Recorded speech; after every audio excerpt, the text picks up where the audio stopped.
You still awake?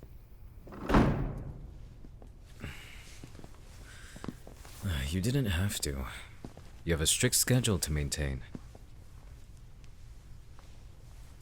I know. You're on the next bookshelf now, aren't you? And you didn't have to cook a meal for two today, so what did you have? Nice choice. Cook it for me one day.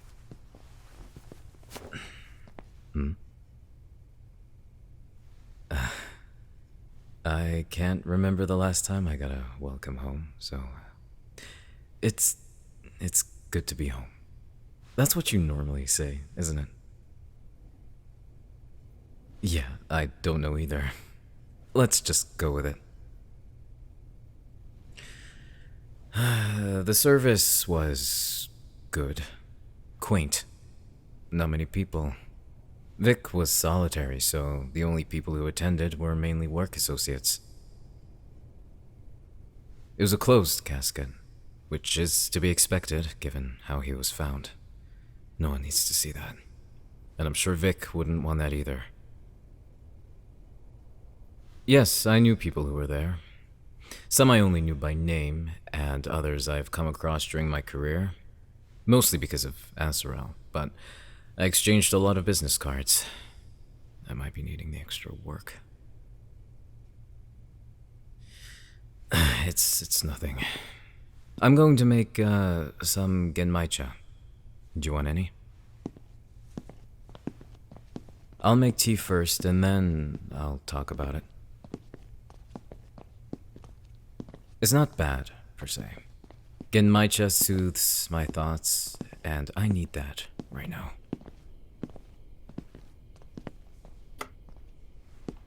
I hate funerals.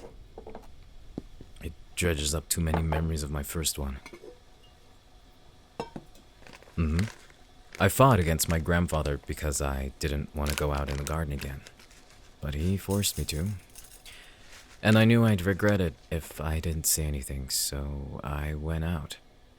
But open spaces that are grassy take me back to that day, so I'm always on high alert, always looking at the buildings, high vantage points and whatnot. Vic's funeral was no different. But I was networking, so I couldn't think about it. It's a skill I learned. Compartmentalization. It helps in everything. It's a way that I can separate negative thoughts about something and hide it away so I don't have to think about it, and so that it doesn't interfere with what I need to do. Yes, that's what I've been doing for years. Blocking it out. Are you psychoanalyzing me right now? I'd like to see you put your skills to the test. Actually, I was thinking about teaching you or enrolling you in a program so you can learn more and improve. There's only so much you can infer with these cases, and there is a lot of nuance that you need to see from different perspectives to put all the pieces together. I've been thinking about it for a while. I like how into it you are. And I don't think you crave distraction. You enjoy it, don't you? Yes, it can be very entertaining. More than the books you read, at least. You have an active role in how it ends. It is scary, but that's the job. I've been used to it for so long that it's become second nature to me. There's not a lot of things that surprise me anymore. You're the closest one that's come to it. It was when you kissed me the very first time. I know you're still hung up on it, but I don't want that to eat at you. I know it was done with the best of intentions. And when you're faced with a problem, some people don't know how to properly handle it. Either that or they don't think about tact. That was a different situation for you. and I know you wanted to comfort me. The fact that you went through with it says a lot about your determination. Good, bad, it doesn't really matter now. The point is, you shocked me. I mean, the kiss was unexpected, of course, but it wasn't only that. It was the fact that when it happened, I was surprised that I felt something. I guess I'd been doing things for so long without anything new that feeling nothing became my baseline. The world was a petri dish just rotting, and all I was doing was observing and having my assumptions be proven true by the cases I had to solve, the things I had to do. Maybe for a few moments in time, I'd be reminded of the goodness in people. But for the most part, I began every conversation, every interaction with cynicism. Emotions never played a part in anything I dealt with. With you, I can open the part of me that decided it wasn't needed because I'd almost given up. Despite wanting to make my parents proud, and my grandfather, the world seemed to get darker and darker, and I couldn't see any reason for me to be that night. I guess you could say I compartmentalized myself, my naive self, thinking that he could change the world or something.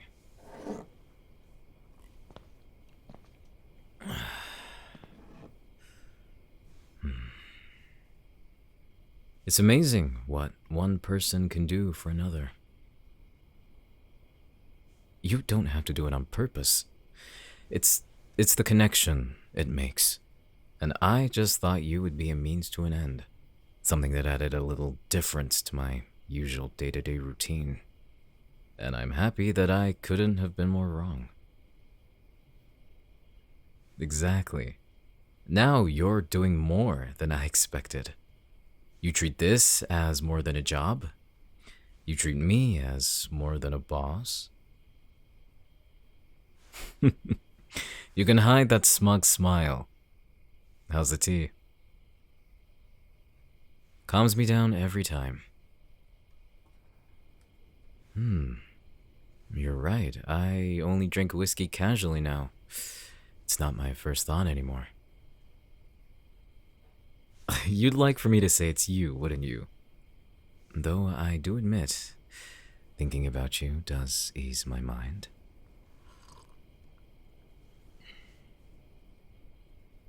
I was thinking about you at the funeral, actually. Initially, it was for me. And then I had to ask if Asriel knew anything about the bomb attempt. I told him you were involved, but he said he had no part in it, and neither did the Vex. But then he suddenly wanted to know how you were, and he's not usually concerned with someone's well-being. He said I was different, somehow. Less of a wall, more of a sponge. I don't really know what he meant by that, but he said I looked better. I didn't really notice, but when he mentioned it, I had to think back to when I interacted with people. And I never lingered on anything that didn't matter. Conversations were quick, to the point. I'd extract what I needed, and that would be that. The only thing that's different in my life is you. Asriel was surprised. The man is sharp. He said the way I talk has changed, the way I think. And he might be right. All because of you. I guess I didn't realize how much of an impact you've made on me until it had to be pointed out by someone else. And I pride myself on being observant.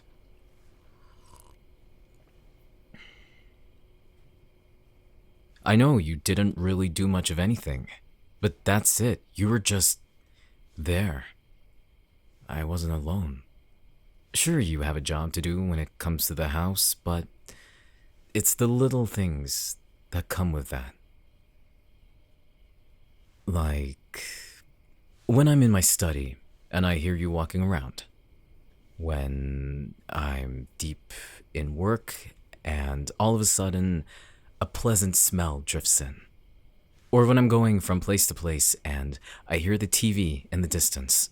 Very faintly, but sometimes I stop to just listen.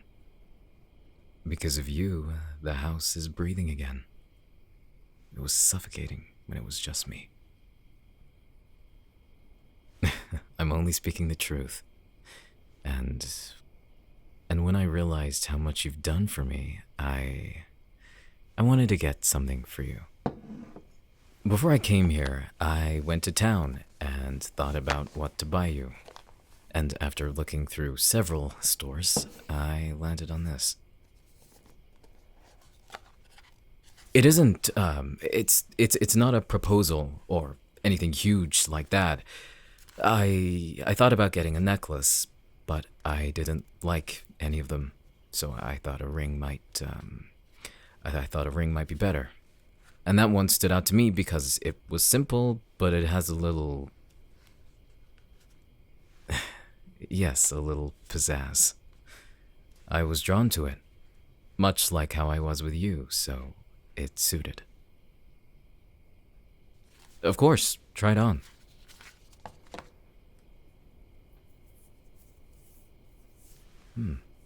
Good fit. It's not too loose or anything? Alright, good. Do you like it? I realized I hadn't gotten you anything, and I wanted to. You're great at your job, and you've done more for me than I even noticed, so. Waking up in the mornings doesn't seem as bleak. My coffee tastes sweeter, my body feels lighter, my thoughts are clearer, and when I see you, I feel alive. I have you to thank for so much, and I don't think I've ever said it, so thank you for everything you've done. The ring is a thank you as well, but it's... I bought it with a promise that I'd protect you, and I mean to keep it. You're welcome.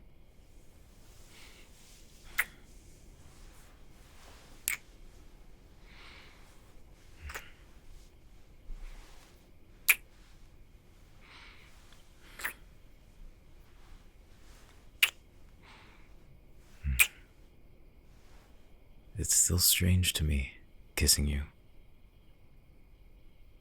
No, not in a bad way. It's nice. Astral asked if we were, involved. I said it was none of his business, but I didn't have to say anything. I'm sure he knows. He's doing as well as a man like that can. We reminisced about Vic, about our work, and what we do. It's not sustainable. We know what we signed up for, and we expect it to happen, but it doesn't mean we're prepared when it does. Vic knew. I knew. And Asriel knows too well. He's been in this for a long time, and his connections are... I can't even begin to explain how far they extend. He's seen how quickly our careers kill us just by knowing too much. And...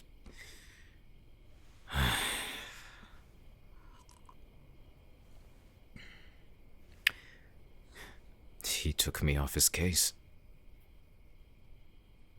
I know. It was a shock to me. At first, I thought he was joking because he likes to mentally torture people, but the way he sounded and looked, he was resolute. And when that man's made a decision, he doesn't budge. He said he had a debt to pay. Whatever we're getting close to, it's enough to kill someone for. Vic's death made that clear. And Asriel believes that the past might be about to repeat itself, and he'd have more blood on his hands. The reason my parents were killed was because of information my grandfather didn't reveal. Information that Asriel's mission led him to. And today he told me he's felt responsible for me ever since. He didn't know what my grandfather would find, but he still thinks it's his fault. So he wants to spare me from a similar fate, or however he put it.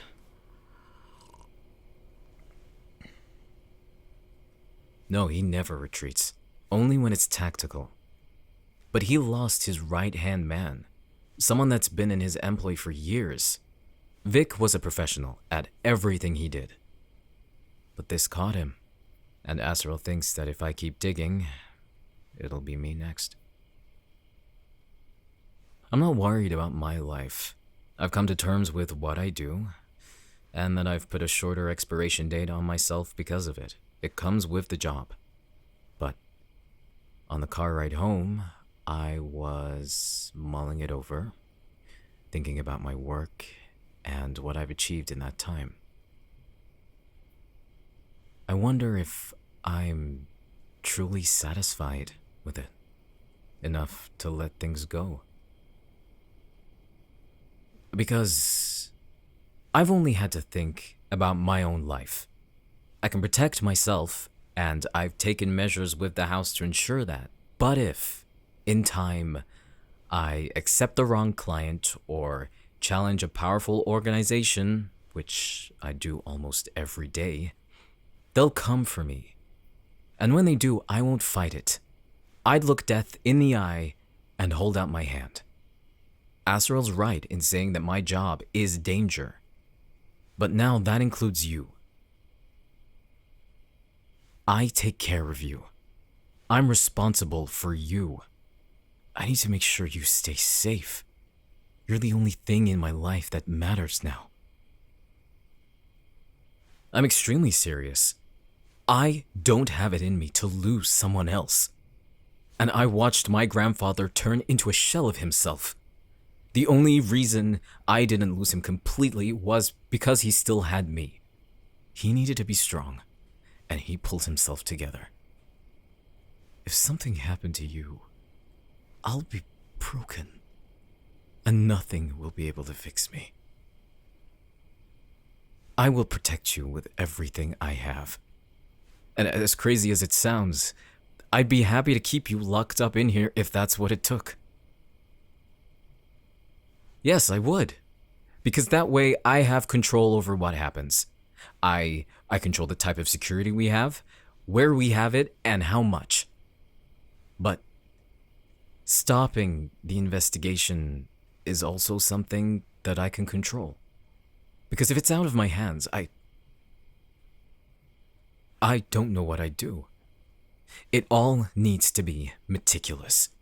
Everyone that comes in here, everyone on my payroll, I need to know it all to control it all. And when it comes to the case, it can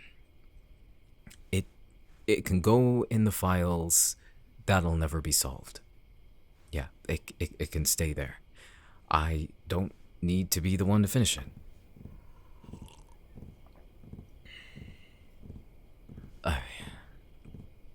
I mean, if I'm being honest, I don't think I can let it go. I've worked with Asriel for a while. He's entrusted me with information people would kill to get, and that means following through and seeing it to the end. I already know so much, and yet I still don't know enough, and I need to know. I haven't worked this hard to not finish what I start. But I can't only think about me anymore. I don't know where this will go. None of us do. And that's the scary but thrilling part about what I do. You never know. And I think you've started to feel that too, right? With your own cases. It drives me forward, from one case to the next. I'm always learning, always looking for something new to put the pieces together and accomplish what the clients wanted from me. But it's also for my own satisfaction, knowing I was smart enough to figure it out. But maybe I can close the cabinet for good and lock everything away. Oddly, I wouldn't mind walking from it all. If it protected you, I think I would be okay with it. That's a privilege my grandfather never had. When he wanted to, it was too late. This isn't what I've built. I stand on the back of the bravest man I've ever known, and something tells me he would understand. For you, yes. Well, I almost spilled it. What was that for?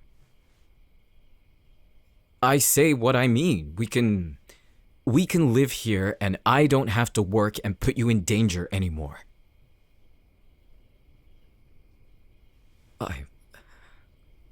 If you go out there, I can't guarantee your safety. I can't protect you. Well, yes, I want you to live your life, but with this case unfinished, I don't know how it ends. I don't know who's still looking for you, if they're looking at all, and how it all fits into the bigger picture. I don't know that. You don't understand. I need to know these things. I have to know, otherwise I won't be able to function. My work is precise. And when something doesn't go according to plan, I make sure to install contingencies so that I and the people who work for me get from point A to B without much of a problem. That's what I do. I have to assess and make my decisions based on them. But that's for my work. Right now, I'm talking about you. I've lived with paranoia for well over a decade. And I haven't had to do anything about it because it was only about my well-being. But that's not the case anymore. I do want to live. I'm starting to live, I think. But there's more to it now. I've dedicated a lot of my time to my clients, to the work I'm given. I take pride in what I do because sometimes it works out for the better. The way I get information might not be legal or ethical, but that's why people come to me, to get things done. And at the end of it, people are saved or something dangerous is stopped. At my core, I want to help people. Not the clients that I take, but the people who don't know the deals that are made at their expense. And I've been okay with sacrificing what potential happiness I could find in my life for them. No, I wouldn't say I was a zombie at all. I felt, but it was hollow, and I was fine with that. Maybe, but being used to it was fine with me too until you came here. I have something to protect now. And it doesn't make sense to increase the odds of something happening by taking on more cases, getting to the truth that a lot of people don't want me to find. That's the risk I take every time I accept a client. And if I stop, we'll still be well off. The inheritance from my grandfather alone will allow us to live more than comfortably. Yeah, we'd stay here. What other choice do I have? This is home. My grandfather's home. My family are buried right out there, and I am not leaving them. So if it means being in this house forever, then I can live with that. I'm keeping you safe by staying in here. I don't know. I don't know when I'll be comfortable with you being outside. Just the thought of it makes my skin crawl. I know. I know we can't do this forever. that you can't live locked up in here. But I can't see any other way where I'm confident in my skills to protect you. No, that's not what the ring was meant to be. I bought it as a gift to thank you for what you've done. Well, it's a way for me to give you something nice. Not necessarily linked to what you do with your job, but what you've done for me as a person. Yes, I said that. Why? It's a promise that I won't let anything happen to you. As long as you're with me, yes. I I never I never thought it could be considered like a bribe.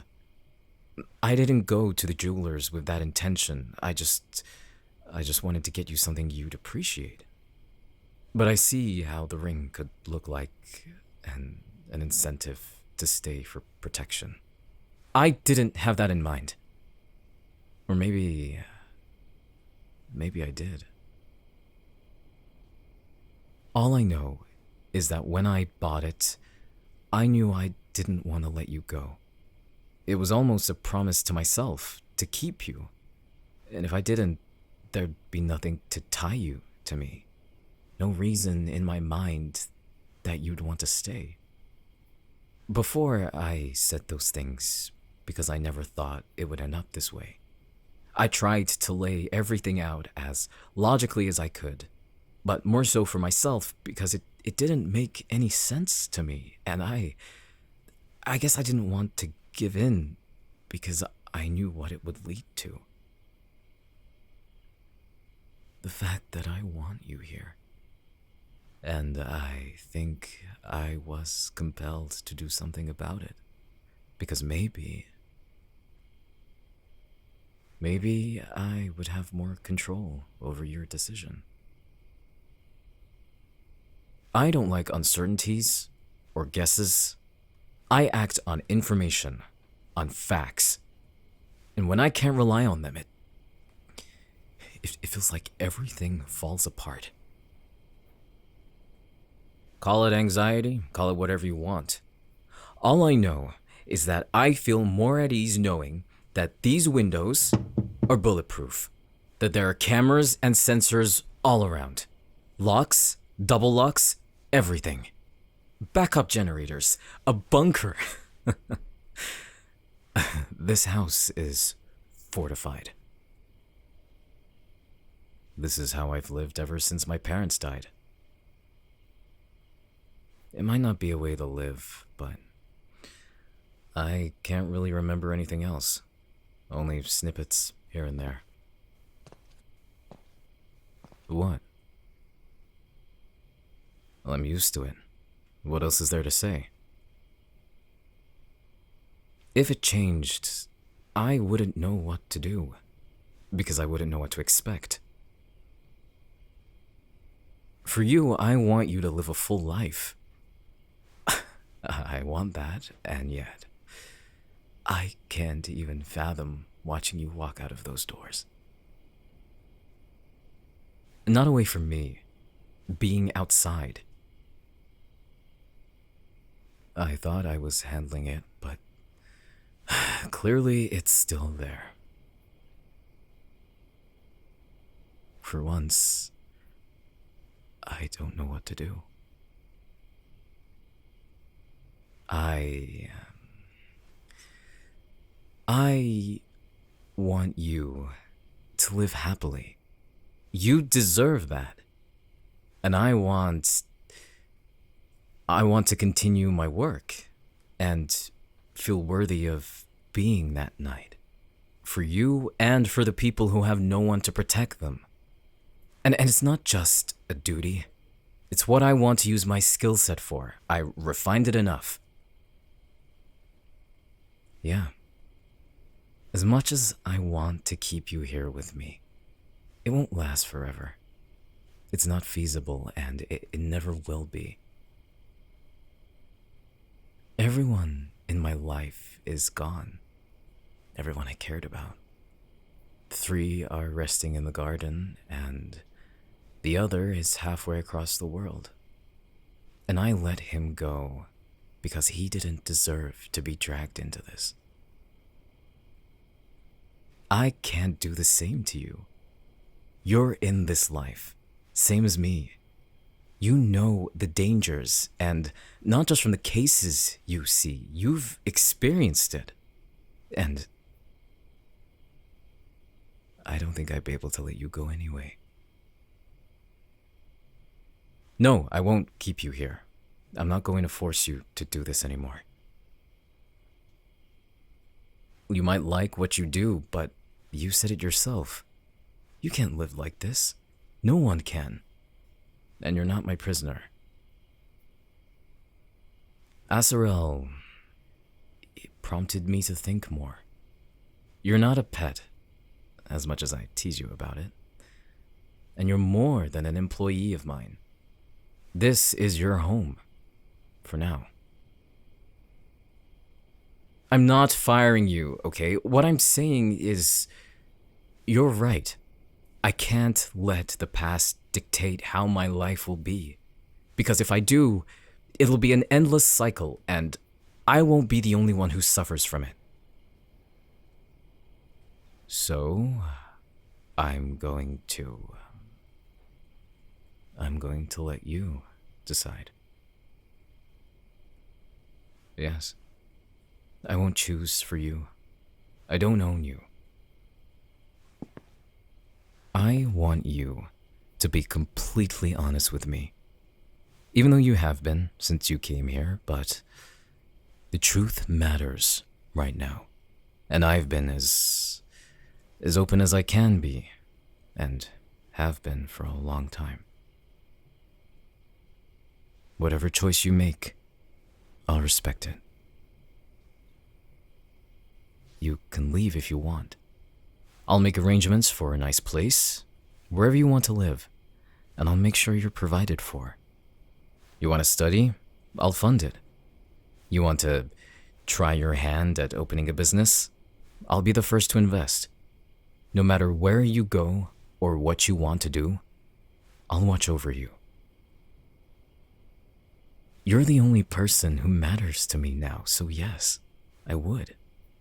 And I'd help with changing your identity so you can freely live without fear. The other option is staying with me. You'll be more than a housekeeper, you'll be my assistant moving forward, and we'll work on cases together, and we'll live. When I need to leave for appointments, you'll come with me. If you want to eat out or something, we will. I want to face my own fear. And it may take some time. I only ask that you be a little patient with me as I try. I can't keep you here, so the only choice I have is to live with the fact that there's always risks. You deserve a life of freedom, because all this time you've been chained to everything, and I don't want to be another one. The ring's a gift, and it looks good on you, but it's yours, so you can throw it away if you really want to. You have that agency. You've had it from the very beginning. People have just taken it from you. So whatever I had, it's all in your hands now. Will you leave and make a life of your own in however way you want, free of debts and the worry of how you'll survive? Or will you continue working alongside me, knowing that there will be dangers that I might not be able to defend against? It's your choice.